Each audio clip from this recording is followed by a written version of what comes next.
Okay, so I'm 4 episodes into Babylon Berlin. First, I'm going to talk about the show in general, try to give you a sense of whether or not you're going to like it. Then I'm going to talk about specifically what happened in the first 4 episodes because it's pretty confusing. There's a lot going on a lot of characters, and they don't always spell it out for you. Now, first of all, this is an amazing period piece. It's set in Germany in between the two world wars, so the 1920s, and you get a total Great Gatsby jazz age vibe. You even see a big sparkling champagne tower at one point. Now, setting it in this time or place, one, we get great visuals, but two, we start to see how the excess and the decadence and the debauchery of this era, it's called the Weimar era in Germany, really led to this backlash of authoritarianism and discipline that led to what we know it led to. Putting aside the interesting politics, visually this show, it's just breathtaking. They say it's the most expensive non-English language show ever, and it really does show. I talked about the nightclub scene. We get so many of these gorgeous, beautifully choreographed, massive set pieces.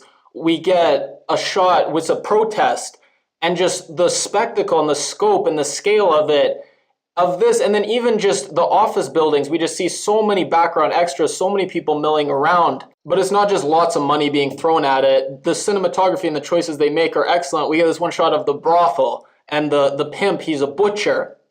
And we see him chopping the meat, and the dogs are in cages just barking, and it's just such a well-shot scene. Now, it's not a perfect show. The dialogue's not great. It is confusing. It's hard to follow. And you can say it's slow, definitely considering I'm 4 episodes in. Netflix, as the first season, has 16 episodes. So it is a big investment. Not everyone's going to like it, but if you want to just see a beautiful, well-executed, well-shot period piece about one of the more interesting periods and places in history, definitely check this one out. Okay, now I'm going to give a recap of the first 4 episodes and what's going on. So we got 2 main mysteries. We got the mystery of the videotape, and we got the mystery of this train and what's on the train and where's it going and why. Okay, so our main character is Rath. Now he's come from Cologne to Berlin and no one's quite sure why, especially not his partner who's very suspicious of him.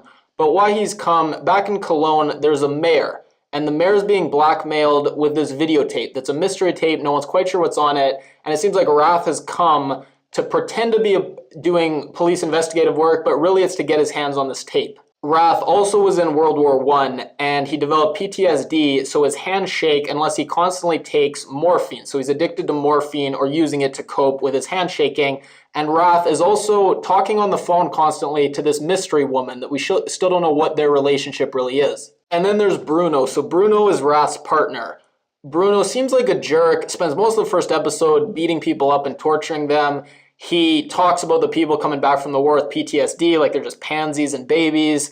And he's very suspicious of Rath and actually goes to the extent of blackmailing Charlotte, who we'll get to later, into spying on Rath for him because he thinks there's something up with Rath and he wants to find out. And now for the mystery of the train, we have in the USSR, Stalin has taken over and everyone's still loyal to Trotsky, is now a resistance fighter. And we have a group of Trotskyists, people who are pro-Trotsky, and they seem to be sending this train into Berlin. And it's unclear what's on it. It seems at times there's gold on it, and they're trying to get the gold to Trotsky, who's now in exile.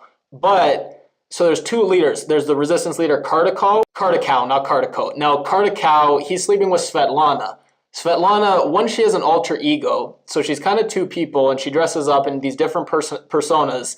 And she's also a traitor to Kardikow, and sets up this whole resistance Trotskyite faction to get brutally murdered, and Kardikow barely escapes this. Now she also tries to get this train diverted to Paris, not its original location, but there's this one guy who says, no, you're not going to divert this train, and he actually runs away, makes his way all the way back to Kardikow's old apartment where Kardikow, this resistance leader, used to stay, which just coincidentally happens to be where Rath is now staying. And this guy who didn't let Svetlana betray and derail this train actually bumps into Rath, runs away, but while he's running away, he gets picked up by these goons and eventually tortured and murdered. And then Rath actually ends up seeing his dead body in the morgue when he's called in to investigate because he's the police. It's unclear of whether he realizes that it's the same guy. Okay, last major character is Charlotte. Now, Charlotte's family is very poor. Her mom is a prostitute, has just recently been diagnosed with syphilis. Her sister is married or dating a guy who's a pretty scummy, crappy guy, and she's starting with this low-level job at the police department, but she's slowly working her way where she's interacting with both Rath and Bruno in secret. So she's kind of working her way deeper into this intrigue and mystery. And then one more minor character that we're introduced to in episode 4 is Greta. Now, Greta is friends with Charlotte from way back in the day. Greta's even more worse off than Charlotte. She's actually homeless, and she's trying to get a job at this nightclub, sex club, but right now is unable to. Okay, I'm going to end the video there because it's getting long. I had to spend a lot of time just talking about the show generally, introducing the characters. Going forward, my videos can be more detailed recaps of exactly what happened in each episode.